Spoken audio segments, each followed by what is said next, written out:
দীর্ঘদিন ধরে তাইওয়ানকে নিজেদের অংশ হিসেবে দাবি করে আসছে চীন। প্রয়োজনে সামরিক শক্তি ব্যবহারেরও হুমকি দিয়েছে দেশটি।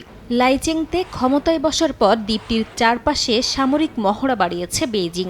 এই আঞ্চলিক উত্তেজনার মধ্যেই তাইওয়ানের প্রধান বিরোধী দল কুমিনতাং বা কেটিএম নেতা চেং লি উনের সঙ্গে বৈঠক করেছেন চীনা প্রেসিডেন্ট শি জিনপিং। এক দশকেরও বেশি সময় পর চীন ও তাইওয়ানের শীর্ষস্থানীয় নেতাদের মুখোমুখি সাক্ষাৎ এটিই প্রথম। বৈঠকে দুই নেতা তাইওয়ানকে ঘিরে শান্তি বজায় রাখার ওপর জোর দেন। শি সাফ জানান, তাইওয়ানের সঙ্গে একত্রীকরণের বিষয়টি অনিবার্য।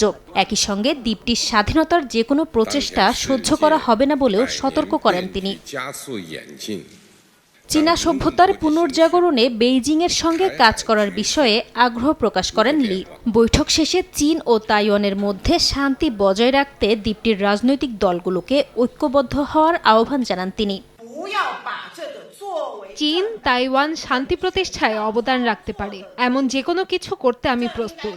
যারা এই শান্তি প্রতিষ্ঠায় ভূমিকা রাখে তাদের সঙ্গেও আমি সাক্ষাৎ করতে চাই। প্রেসিডেন্ট শিও একই কথা বলেছেন। দীর্ঘ সময় পর কেটিএম দলের কোনো নেতার এই সফর ঘিরে তাইওয়ানের সমালোচনা হচ্ছে। বিশেষ করে ডিপিপির পক্ষ থেকে লিকে বেইজিংয়ের প্রতি নমনীয় অবস্থান নেওয়া রাজনৈতিক নেতা হিসেবে আখ্যা দেওয়া হয়েছে। বিশ্লেষকদের মতে এই বৈঠক কেবল দ্বিপাক্ষিক সম্পর্ক নয়, বরং বৃহত্তর ভূরাজনৈতিক হিসাবের অংশ।